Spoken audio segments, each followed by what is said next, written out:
vérité. L'actualité politique passée à la loupe tous les mercredis de 15h05 à 16h sur Taxi FM. Un débat sans passion et sans tabou sur les faits marquants de l'actualité politique au Togo.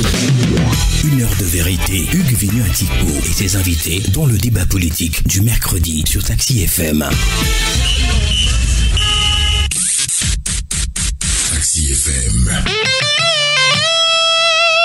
Le monde en une radio. Bonjour, tous les regards des Togolais sont tournés vers le sommet de la CEDEAO le 31 juillet prochain qui doit donner une feuille de route pour le règlement de la crise politique togolaise. Cela fait suite à la médiation des facilitateurs le 27 juin dernier où les présidents Nana Akufo-Addo du Ghana et Alpha Condé de la Guinée, les deux facilitateurs dans la crise politique togolaise, ont abouti à des mesures provisoires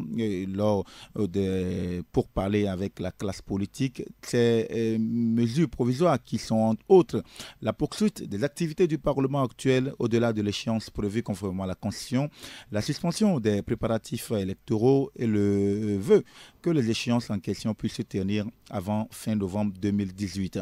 Et à la veille des nouvelles manifestations programmées par la coalition des 14 partis politiques de l'opposition, nous recevons ce mercredi M. Nathaniel Olympio, qui est le président du Parti des Togolais, parti membre de la coalition C14. Monsieur le Président, bonjour. Bonjour. Merci d'avoir accepté notre invitation pour parcourir l'actualité politique assez dense aujourd'hui, compte tenu des derniers développements. La coalition des 14 partis politiques de l'opposition maintient ses manifestations comme prévu à partir du 19 juillet, malgré la nouvelle donne, la désolidarisation du Parti national panafricain de Tchikpi-Atchadam. L'opposition a prévu, je vous rappelle, une série de manifestations pour maintenir la pression sur le pouvoir de l'OME2. Alors, M. Nathaniel Olympio, déjà, est-ce que c'est une victoire pour la C14 d'avoir obtenu auprès de la facilitation cette mesure importante de la reprise des marches sur tout le territoire togolais, y compris les villes où elles ont été interdites, notamment des villes stratégiques comme Sokodé, Bafilo et Mango? Le régime était dans l'illégalité en interdisant de manière aussi brutale, de manière aussi inappropriée les manifestations publiques pacifiques auxquelles les Togolais ont constitutionnellement droit. Le régime fonctionnait dans l'illégalité complète. Et c'est vrai que la coalition avec le peuple togolais, nous avons fait objection, nous nous sommes opposés à ces dispositions anticonstitutionnelles du régime. Et aujourd'hui, nous l'avons tous entendu, lors du sommet de la CEDEAO qui s'est tenu, de la rencontre qui s'est tenue à Lomé le 27 juin dans le cadre du dialogue, le communiqué a mentionné effectivement que le régime devait respecter la Constitution et laisser les Togolais pouvoir manifester librement quand ils le souhaitent.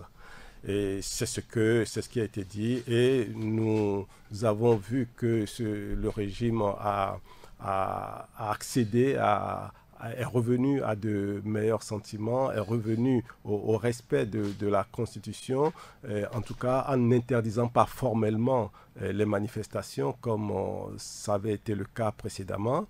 Et donc, oui, il faut toujours se réjouir quand les droits fondamentaux des citoyens sont rétablis et que les citoyens peuvent en jouir comme bon leur semble. Alors d'ailleurs, le gouvernement togolais n'a pas trouvé d'objection sur ces manifestations, notamment dans les villes de Bafilo, Mango et Sokodé, sauf que le gouvernement veut voir que ces manifestations se déroulent, tout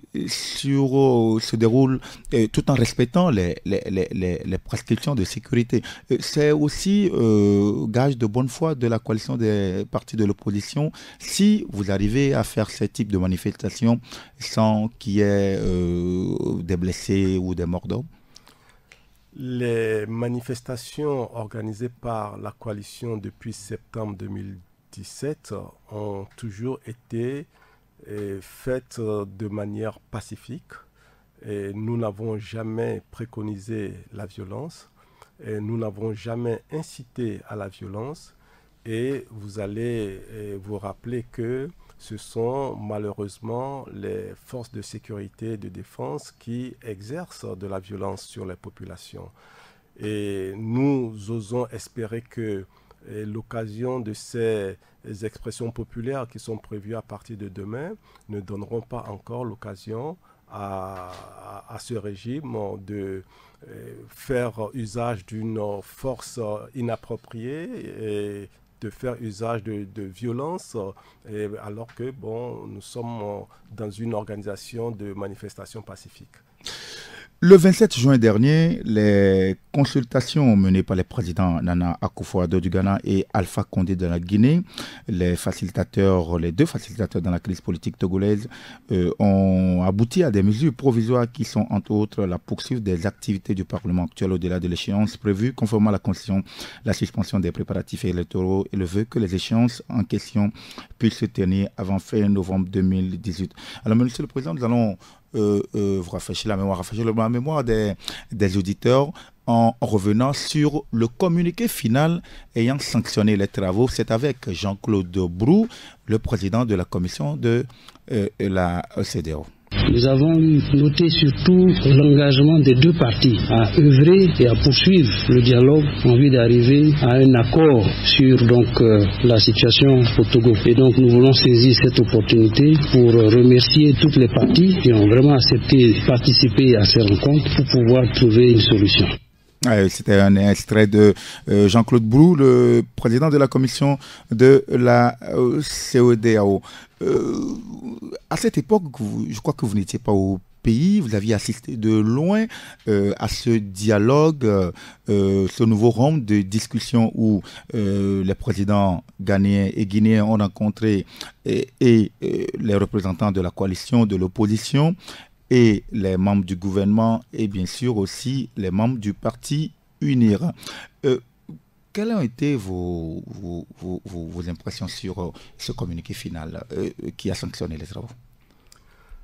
Lorsque vous regardez les points essentiels abordés par ce communiqué, vous allez vous rendre compte que l'essentiel est une reprise des choses qui avaient déjà été dites.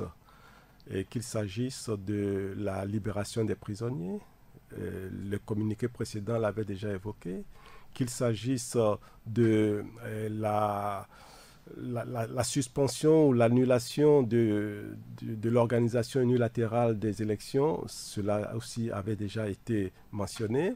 La chose véritablement nouvelle, si on peut dire, c'était la prorogation du mandat des députés au-delà de la limite constitutionnelle, ce qui est le point nouveau qui est venu dans ce communiqué-là. Donc, tous les autres points sont des choses qui ont été dites précédemment et redites. Et ce qui marque l'importance que l'on y accorde et que la CEDEAO accorde à cela.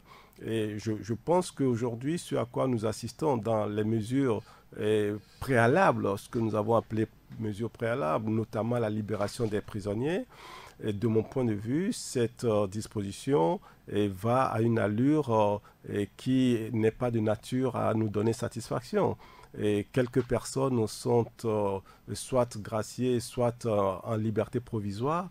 Je pense qu'il y en a 19 au total, mais ce sont plusieurs dizaines de prisonniers politiques qui sont encore dans les prisons au Togo. Donc, le bon sens aurait voulu qu'on puisse relâcher tout le monde, et sinon, on ne comprend pas pourquoi cela se fait au compte-gouttes, comme si l'arrivée annoncée d'un émissaire de la CEDEAO a fait précipiter la libération de quelques personnes pour se donner bonne figure. Ce qu'il faut aujourd'hui, c'est de libérer tous les prisonniers politiques. Et je pense notamment à Siba Johnson, à Joseph Eza, qui sont aujourd'hui comme des figures de proue de ces prisonniers politiques. Il y en a beaucoup d'autres. Il faut les libérer tous. C'est le bon sens qu'il exige. Alors, l'une des mesures, même si vous dites que ça a été dit et ça a été reprise, on sait que à l'époque, le gouvernement togolais n'a pas validé le fait que qu'il y ait des marches, notamment dans des villes comme Bafilo, Mango et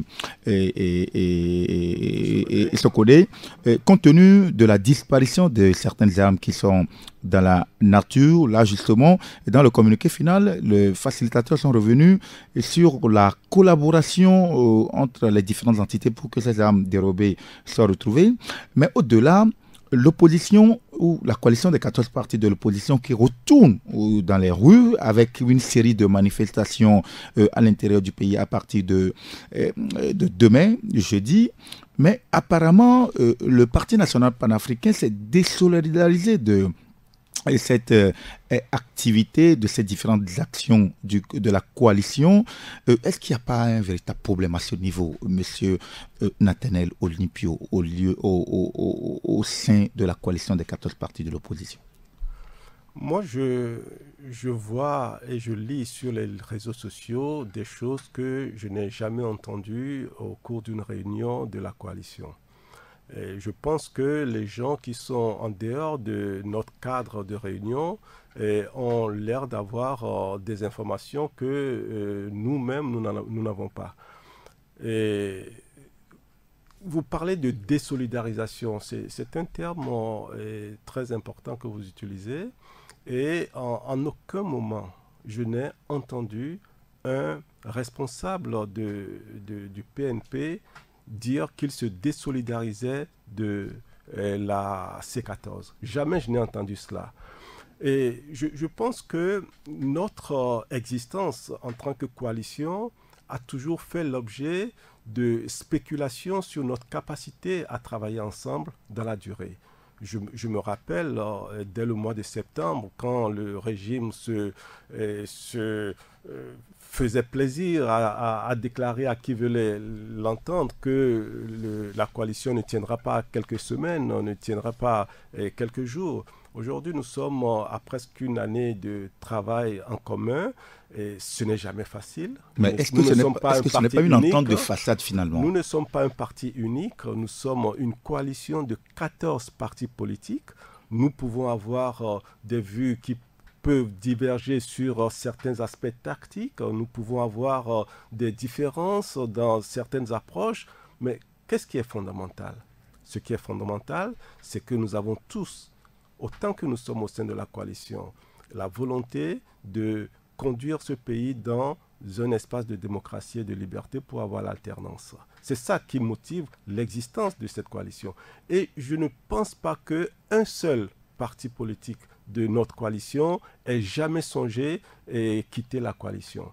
Et cela, n'en déplaise à ceux qui prient nuit et jour et qui font des incantations nuit et jour pour voir la coalition se disloquer. D'ailleurs, ce n'est dans l'intérêt de personne. Aujourd'hui, le régime a un interlocuteur avec qui il peut parler. Il aurait été beaucoup plus difficile pour ce régime de parler avec 14 interlocuteurs différents. Et même si leur volonté non cachée est de voir cette coalition se disloquer pour se prévaloir de l'inexistence d'une opposition sérieuse, l'opposition togolaise au sein de la coalition, elle est très sérieuse, elle est très responsable et elle se bat pour que l'unité d'action nous conduise jusqu'à l'aboutissement de la lutte que nous menons. Alors, M. Nathanaël Olympio, la question que beaucoup d'observateurs se posent, le Parti national panafricain participe aux activités du C14, à des réunions, et on peut dire qu'une décision d'une programmation des manifestations de l'opposition sur tous les territoires togolais ne peut qu'être prise de façon collégiale avec l'assentiment de tous les partis membres de la coalition. Alors, que cette programmation, que cette décision ait été prise et qu'après un parti membre de cette coalition dit, je cite, que je ne me retrouve pas dans cette série de manifestations, est-ce que vous ne pensez pas finalement que vous donnez véritablement un message aux gens qui doute de la capacité de ceux qui sont dans la coalition à travailler ensemble et à trouver ensemble une entente pour mener à bien les différentes activités. Je vais vous rappeler un événement qui s'est produit en Afrique du Sud lorsque l'ANC se battait contre l'apartheid. Il est arrivé un moment où les divergences au sein de l'ANC, un seul parti, étaient telles que les militants de ce parti ont réglé leurs différends à la Kalachnikov. Et cela a produit des centaines de morts. Nous sommes 14 partis politiques. Il peut y avoir des approches quelque peu différentes. Et nous avons un débat ouvert. Nous nous parlons, nous nous comprenons. Nous ne réglons pas nos problèmes à la Kalachnikov. Nous sommes dans une démarche pacifique. Donc, qu'on ne vienne pas mettre sur la place publique comme si c'était l'événement de l'année qu'au sein de la coalition, il y a des débats. Mais ce sont des débats qui construisent notre coalition. Ce sont des débats qui renforcent notre coalition. Et ce qui est important, et je le souligne et j'insiste là-dessus, ce qui est important, c'est que nous avons tous l'objectif qui est le même, la volonté de faire évoluer le Togo dans un espace de liberté et de démocratie. Et ça, personne n'y enlèvera rien, encore moins le régime. Et c'est ça qui fonde notre existence. C'est de ce fait-là que notre combat demeurera toujours unitaire malgré tous les souhaits et toutes les incantations qui sont faites ici et là pour voir la coalition partir en 1000 morceaux. Personne ne leur fera jamais ce plaisir-là. Alors, par rapport aux réserves formulées par le Parti national panafricain qu'il faut donner la chance à ce sommet de la CEDEAO le 31 juillet, qui est censé donner une feuille de route pour la résolution de la crise, et ce n'est pas le lieu actuellement de faire des meetings, de faire des manifestations sur le territoire. Vous, personnellement, M. Nathaniel Olympio, je veux que vous me répondez honnêtement. Est-ce que vous ne pensez pas que le PNP sur ce coup a raison ? J'ai toujours parlé avec vous dans ce studio de manière très claire et très honnête. Et donc, ce n'est pas sur cette question uniquement que j'exprime mon honnêteté dans mes propos. Et vous savez, les discussions qui conduisent à une décision ne sont pas nécessairement des décisions unanimes. Il n'y a pas d'unanimité, il n'y a pas de pensée unique. Nous luttons justement contre la pensée unique. C'est ça l'objet même de l'existence de la coalition. Et donc, qu'on puisse percevoir les choses d'une manière ou les percevoir d'une autre manière, ce qui est important. Et je reviens sur ce que je viens de dire tout à l'heure. Ce qui est important, ce n'est pas dans le parcours d'avoir raison ici ou d'avoir tort ici. L'essentiel, et c'est ça qui doit fonder les actes que chacun pose. L'essentiel, c'est donc que nous puissions arriver à l'objectif. Une fois que nous atteignons les objectifs, eh bien les péripéties de chemin, tout le monde l'oublie. La Coupe du Monde vient de se terminer. On ne retiendra qu'une seule chose, c'est que la France a gagné la Coupe du Monde 2018.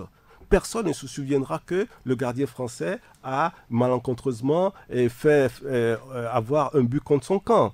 On ne se souviendra pas de ces péripéties-là. Donc, nous, Togolais, focalisons-nous sur l'essentiel. Ne nous laissons pas distraire par les gens qui alimentent des sujets qui ne sont pas véritablement le cœur de nos préoccupations, le cœur de la préoccupation des Togolais. Et moi, je voudrais que vous rameniez un peu notre échange de cet après-midi sur les choses qui concernent les Togolais et que les Togolais veulent voir évoluer. Ce que les Togolais veulent savoir, c'est comment on va traiter le cas du Togo le 31. Le Togolais veut savoir, est-ce que l'on va permettre que le Togo aussi rentre dans le concert des pays qui jouissent de la démocratie et qui jouissent de la limitation de mandat et qui ne voient pas les mêmes personnes s'éterniser au pouvoir indéfiniment. Ça, c'est la préoccupation des Togolais. Alors moi, je souhaiterais que nous puissions répondre à ce besoin des Togolais. Alors, donc, vous nous dites, oui, il y a des débats houleux, oui, il y a des divergences au sein de la coalition, mais ça ne doit pas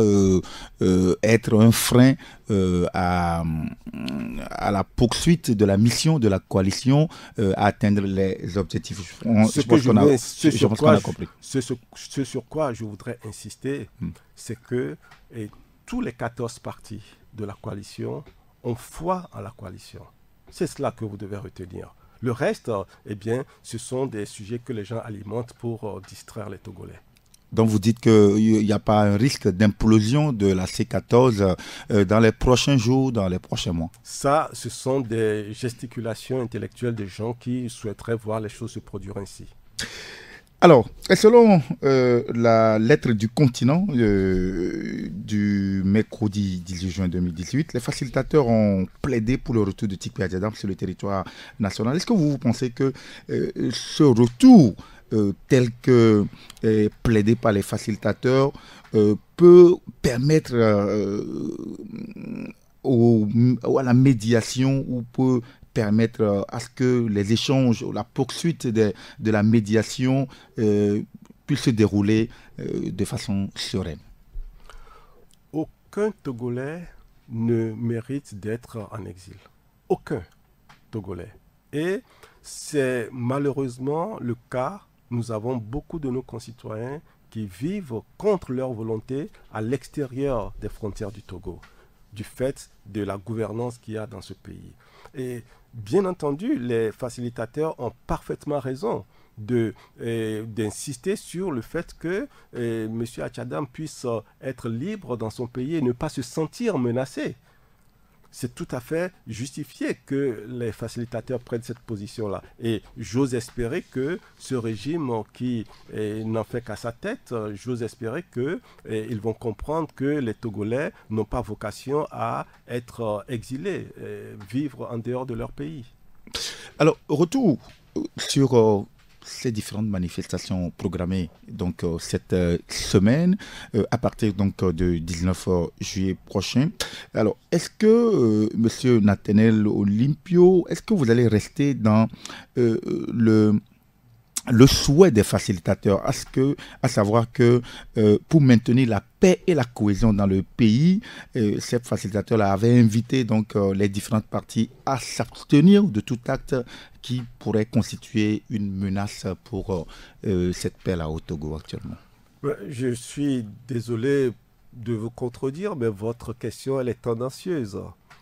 Pas du tout. Elle laisse à penser que la coalition organisait les manifestations avec un esprit de violence. Ça n'a jamais été le cas. La coalition et moi, en tant qu'acteur politique à l'intérieur de la coalition, nous avons toujours fait les choses dans le respect de la loi, c'est-à-dire des démarches particulièrement pacifiques. Maintenant que le facilitateur le rappelle, c'est une excellente chose parce que justement, les manifestants ont souvent fait l'objet de violences de la part de ceux qui sont supposés protéger les citoyens. Et donc, je suis entièrement d'accord que cette disposition du communiqué puisse toucher les dirigeants de ce pays pour qu'on puisse laisser les Togolais manifester en paix. Et dans ce communiqué-là, il y a eu, je dirais pas une phrase, mais qui a suscité une polémique, à savoir le souhait des facilitateurs que les acteurs politiques puissent trouver un terrain d'entente pour aller aux élections avant fin novembre 2018. C'est un souhait puisque Alpha Condé a eu à le préciser par la suite lors d'une rencontre. Est-ce que vous êtes optimiste que les acteurs politiques puissent trouver ce terrain d'entente-là pour définir le cadre pour aller à ces élections-là? Puisque, on le dit, on le rappelle, le mandat des députés a été prolongé, pas prolongé, mais il y a un vœu que les députés puissent rester à leur poste au-delà du délai constitutionnel. Ne faisons pas des dates une fixation. Faire les choses dans la précipitation parce que l'on veut respecter une échéance peut être source de difficultés.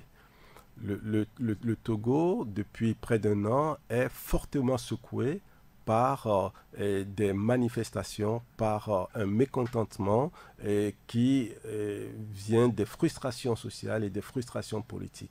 On ne peut pas simplement regarder un calendrier et se dire que l'année est en train de passer et donc posons des actes de manière précipitée, quitte à ce que cela soit une cause de déflagration que tout le monde redoute. Non, nous devons faire les choses dans la conscience et dans la responsabilité. La conscience et la responsabilité, c'est de satisfaire les attentes des Togolais.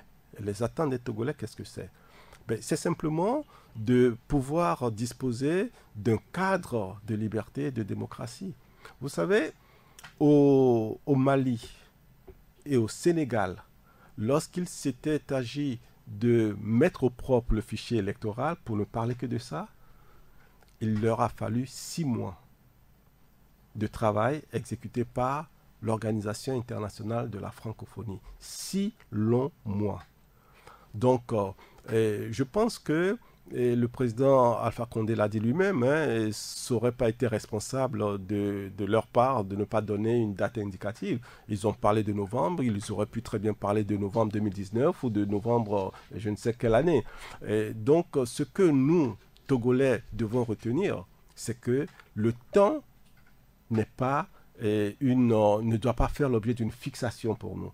Le temps, oui, mais la manière dont le travail sera conduit, la manière dont les questions constitutionnelles seront traitées, la manière dont les questions institutionnelles et les questions électorales, la manière dont tout cela sera conduit, c'est ça qui déterminera la paix dans ce pays, c'est ça qui déterminera dans quelles conditions nous irons aux prochaines élections, et c'est toute la lutte que mène la coalition Le Peuple Togolais. Sortir de cette démarche-là, eh bien, c'est simplement se cacher le soleil avec le dos de la main. Est-ce que les facilitateurs qui n'ont fait aucune mention officielle de certaines questions, ces questions urgentes, comme par exemple les réformes constitutionnelles ou la question de la transition telle que réclamée par l'opposition, est-ce que ce n'est pas en fait une déception pour la coalition que ces sujets assez sensibles et assez urgents n'ont pas été abordés lors de cette rencontre? Mais cette rencontre était une rencontre pour recueillir les positions des uns et des autres. Le communiqué n'est pas une feuille de route. Le communiqué du 27 juin n'est pas la solution de sortie de crise de la CEDEAO. Nous l'attendons tous pour le 31 juillet. Donc, on ne peut pas imaginer que les présidents Nana Akufo-Addo et Alpha Condé, qui sont les facilitateurs, puissent prendre en main la facilitation sans se préoccuper des questions telles que vous venez de les évoquer. Ce sont ces questions qui font le cœur de toute la difficulté que nous rencontrons. Donc, je pense que le moment venu, ces questions seront prises en considération et tranchées. Donc, il n'y a pas de déception à avoir. C'est l'aboutissement du processus de dialogue qui nous permettra d'exprimer une satisfaction ou autre chose. En attendant, eh bien, nous, dans la coalition et le peuple togolais, nous continuons d'exercer la pression qu'il faut pour que le peuple soit entendu. Il y a eu quelques exigences de la coalition, notamment le départ immédiat de Faure Gnassingbé, ou exiger que Faure ne se représente plus en 2020 car ayant déjà effectué ses 3 mandats. Est-ce que vous avez évolué sur ces positions-là? D'abord, permettez-moi de vous reprendre sur le premier point que vous venez d'indiquer. La coalition n'a jamais exprimé quelque part la notion de départ immédiat.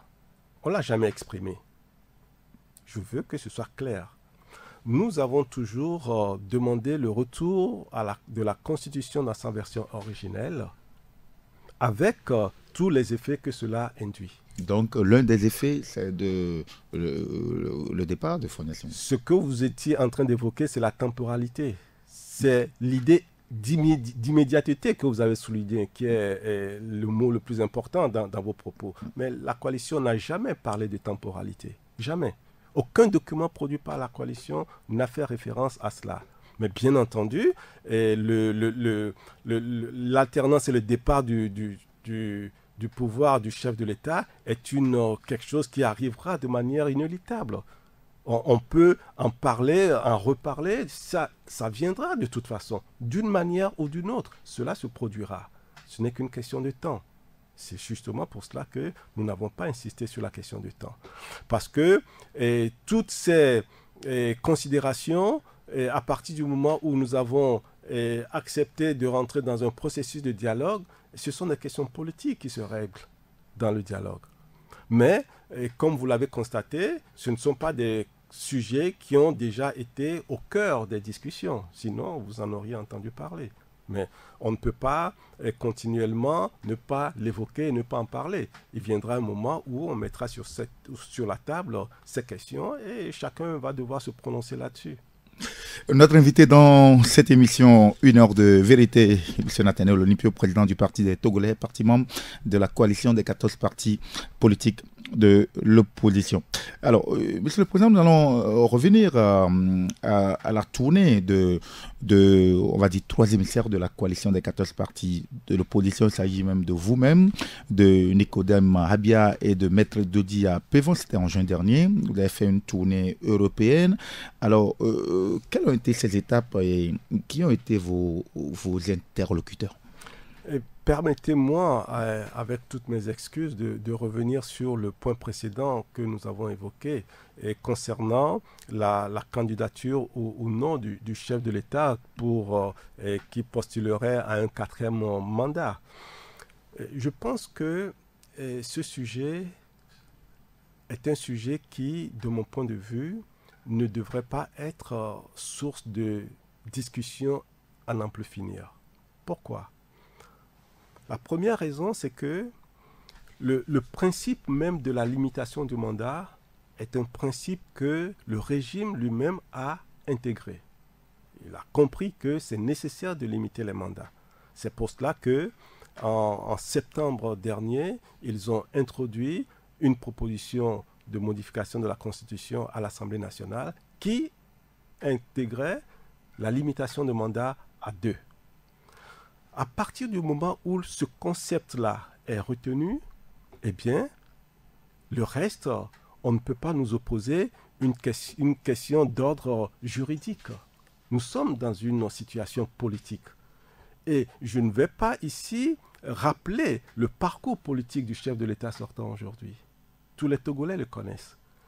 On ne peut donc pas simplement parler de rétroactivité. Je ne parle pas de rétroactivité. Je parle des principes qui régissent aujourd'hui notre espace de la CEDEAO. Je parle des principes que les Togolais ont adoptés depuis 1992 et que des gens ont escamotés à un moment donné, que nous voulons rétablir.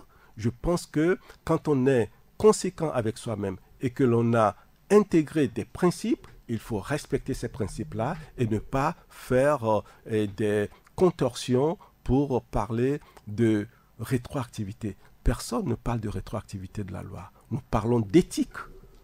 Nous parlons de morale politique. Nous parlons de respect du cadre que nous nous sommes donné. Voilà pourquoi j'estime que cette question-là, même les gens du régime ne devraient pas s'époumoner à vouloir défendre l'indéfendable.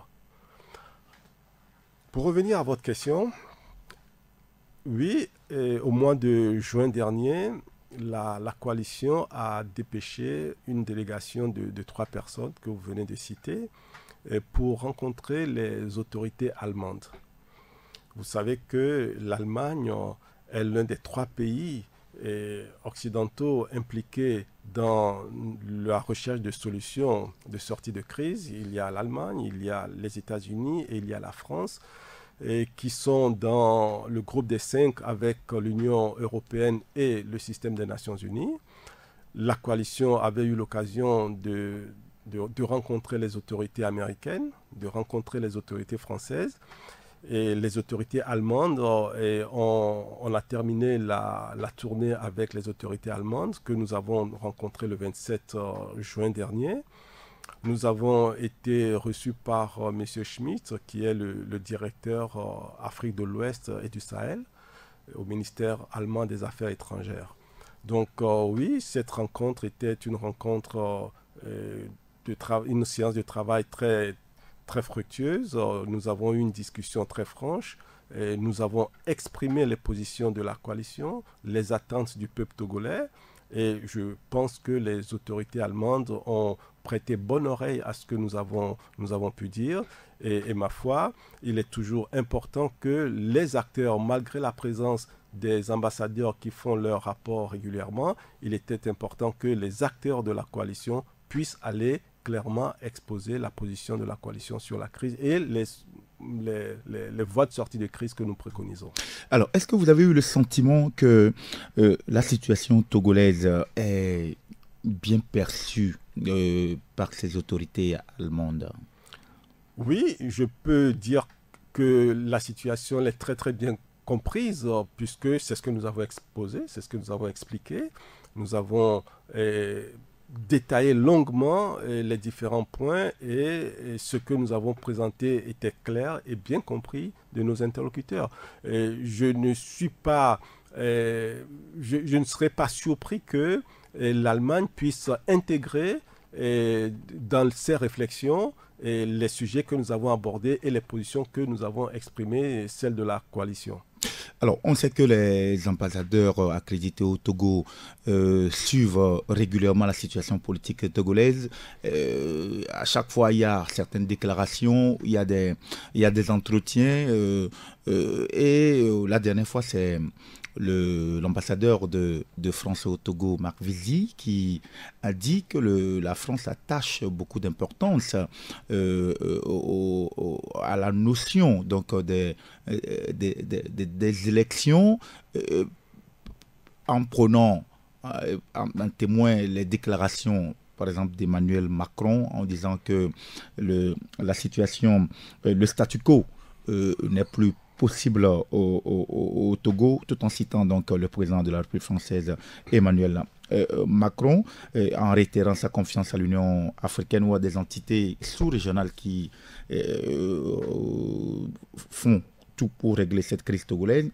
Alors, un mot quand même par rapport à ces différentes déclarations, que ce soit par rapport à l'ambassadeur de France au Togo ou par rapport à Emmanuel Macron. Est-ce que vous avez le sentiment que véritablement les ambassadeurs accrédités au Togo ou les chefs d'État européens qui suivent de près les situations à travers les ambassades, à travers les rapports faits, est-ce qu'ils sont réellement dans la notion de ce qui se passe? Ils ont réellement conscience de ce qui se passe au Togo?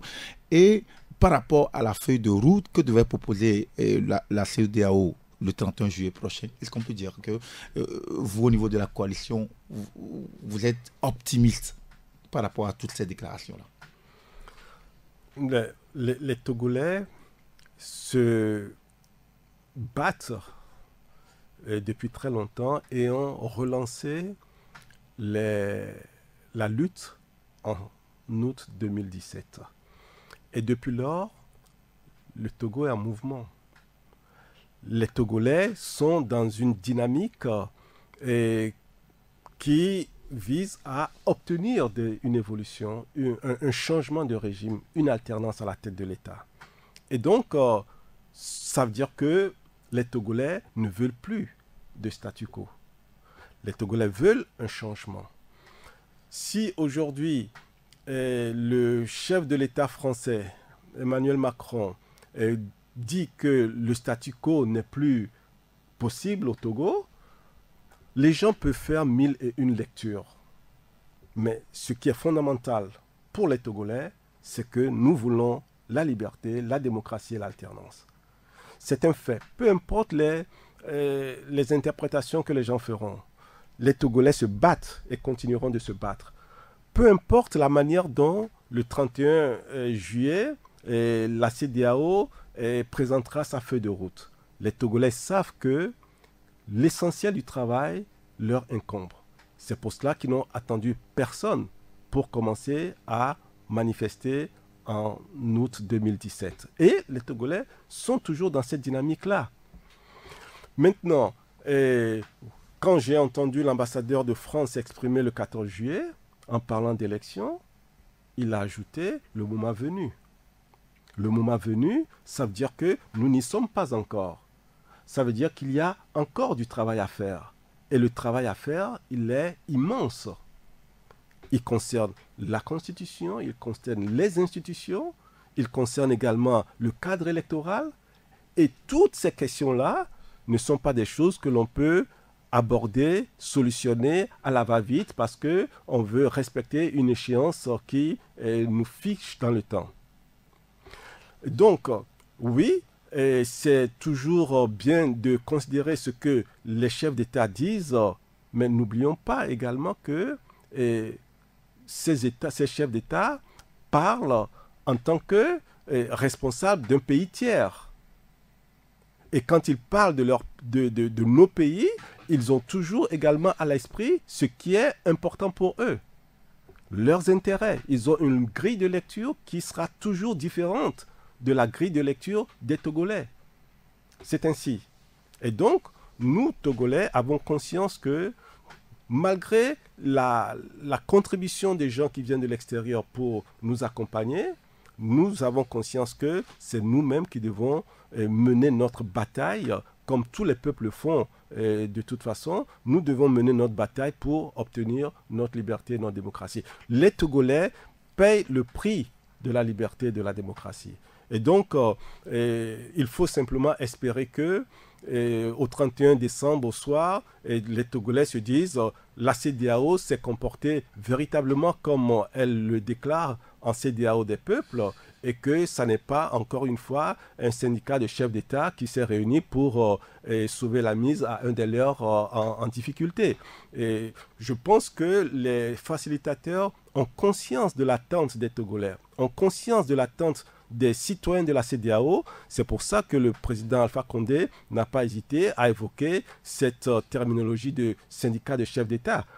Parce qu'ils savent qu'il y a une certaine attente active des Togolais quant aux gestes et aux décisions que la CEDEAO va préconiser. Donc, pour que les choses se passent dans la paix au Togo, je ne peux pas imaginer que la CEDEAO vienne dire autre chose que ce que les Togolais attendent. Et vous êtes aussi conscient, à travers la lecture faite de ces différentes déclarations, que seules les élections peuvent véritablement parvenir à un règlement de la crise togolaise. Les élections dans un environnement démocratique rythment la vie démocratique, tout à fait naturellement. Ce que nous sommes en train d'exiger aujourd'hui, c'est que l'élection qui pourrait avoir lieu soit l'aboutissement d'un processus, d'une part.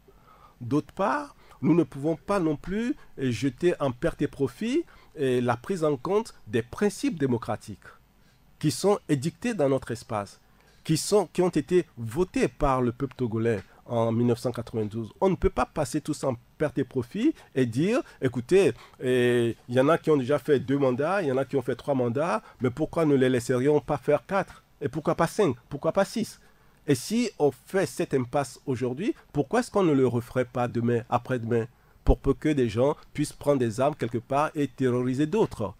C'est une question de bon sens. Et c'est une question évidemment importante parce qu'il faut la trancher une fois pour toutes au Togo. Si on fait des faux fuyants, si on va chercher des solutions abracadabrantesques et qui ne répondent pas véritablement aux attentes des Togolais, je vous garantis que demain, même si nous avons une période de calme, demain vous aurez quelqu'un qui va sortir de nulle part et qui va prendre des positions extrêmes et tout le peuple togolais sera derrière lui.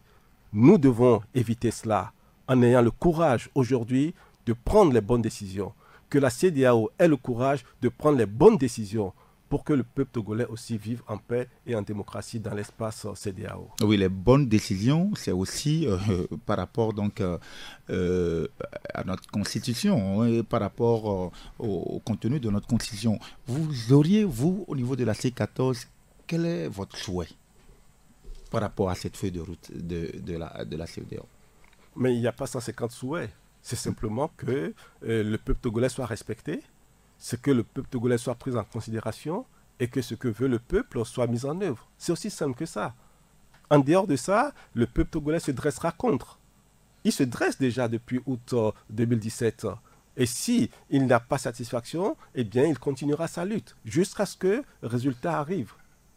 Donc pour vous, que ce soit une résolution, une recommandation, une feuille de route de la CEDEAO favorable à la C14 ou pas, vous maintenez toujours votre position dans votre quête permanente de l'alternance. Je ne sais pas ce que vous appelez favorable ou pas. Ce que le peuple togolais recherche, c'est de pouvoir disposer de sa voix électorale, qu'elle soit respectée, qu'elle puisse avoir un cadre démocratique, comme tout le monde, et qu'elle puisse choisir librement, que le peuple puisse choisir librement son dirigeant.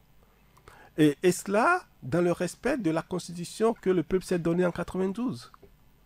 S'il y a des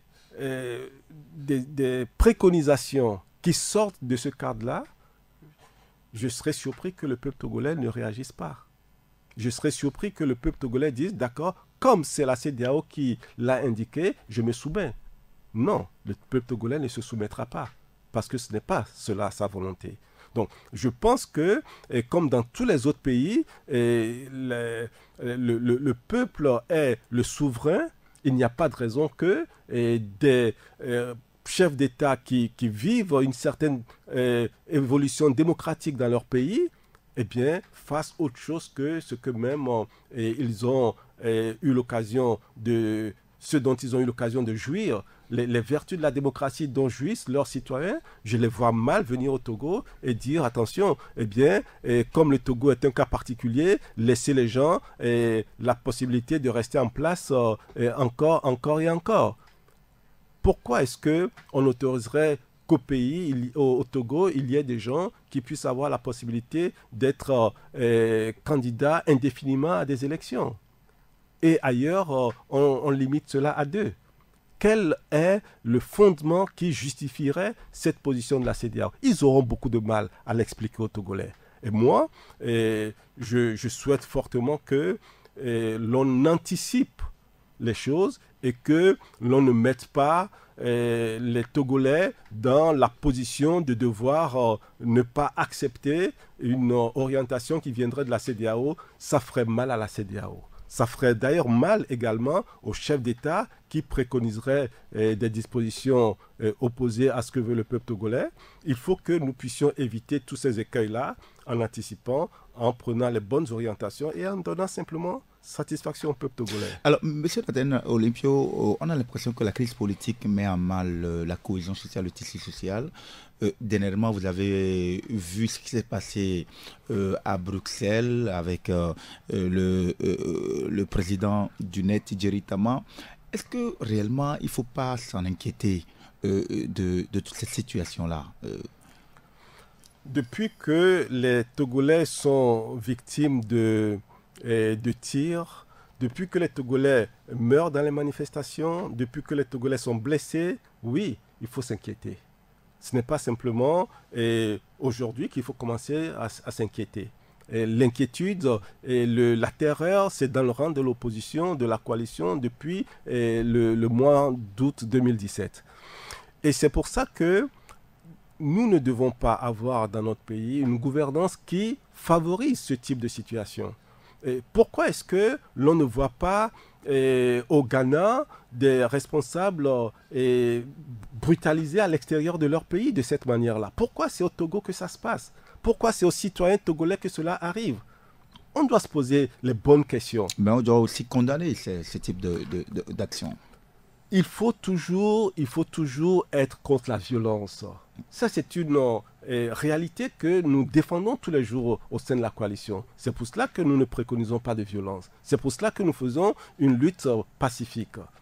Mais ce qui est encore plus important, c'est d'identifier les causes de la violence. La violence, c'est une conséquence d'une situation donnée. Il faut travailler sur les causes pour ne pas avoir à déplorer les conséquences des choses. C'est pour cela que moi, je ne ferai jamais la promotion de la violence. Je dirais toujours qu'elle ne résout pas les problèmes, mais je dirais que mon énergie, eh bien, je la mets pour défendre, pour résoudre les choses, les questions, traiter les questions à leurs racines, pour ne pas avoir à faire face à des multiples conséquences de la même cause. Dernière question, M. Nathaniel Olympio. Cette semaine, l'actualité, je crois que c'est du côté de la Côte d'Ivoire, où Alassane Dramane Ouattara a annoncé qu'il va transférer le pouvoir en 2020. Ça veut dire qu'il ne va pas briguer un autre mandat. Pour vous, quelle lecture vous faites au niveau, personnellement, je ne dirais pas au niveau de la C14, mais personnellement, quelle lecture vous faites? Ça veut dire que personnellement, Alassane Ouattara qui va transférer le pouvoir, ça veut dire qu'il veut passer la main, parce que dans son discours, il a dit, Emmanuel Macron a 40 ans, il faut passer à autre chose, il faut donner la chance à d'autres personnes de servir son pays. Quelle lecture vous faites de cette déclaration d'Alassane Ouattara? Il a aussi ajouté que ça ne veut pas dire qu'il est vieux. Oui. Il a ajouté cela. Oui. Qu'est-ce que ça veut dire? Ça veut dire que en réalité, ça n'est pas une question d'âge uniquement. C'est aussi une question de durée au pouvoir. Quand vous avez passé 5 années, un mandat, vous avez passé 10 ans, 2 mandats, et que vous êtes en train d'en faire un 3e, eh bien le bon sens commande que l'on puisse se dire, d'accord, au terme de ceci, eh bien je passe la main. C'est ce que le président Alassane Ouattara a exprimé. Et je dois souligner que nous avons entendu la même chose du président Issoufou du Niger également, qui a déclaré qu'il ne se représenterait pas au bout de son second mandat. Donc, oui, simplement que les gens ne viennent pas nous dire, oui, c'est parce qu'il a peut-être 70 ans passés et qu'il veut passer la main. C'est parce qu'il a fait le temps maximum qu'il lui fallait à la tête de l'État. Je peux être certain que si, à l'âge que le président Ouattara a aujourd'hui, s'il n'avait fait qu'un seul mandat, eh bien, je parierais qu'il ferait son second mandat, indépendamment de son âge. Il y a eu quand même d'autres exemples, comme Paul Biya qui a 85 ans, qui veut briguer un 7e mandat. Merci, Monsieur le Président Nathaniel Olympio. Merci d'être passé nous voir. Merci d'avoir décrypté l'actualité politique avec nous en ce mercredi. Et les regards des Togolais sont focalisés donc sur ce sommet de la CEDEAO le 31 juillet prochain pour cette feuille de route de la CEDEAO. Merci à Francis Daï pour la mise en onde de cette émission 1 heure de vérité. À mercredi prochain. 10, 9, 8, 7, 6, 5, 4, 3, 2, 1.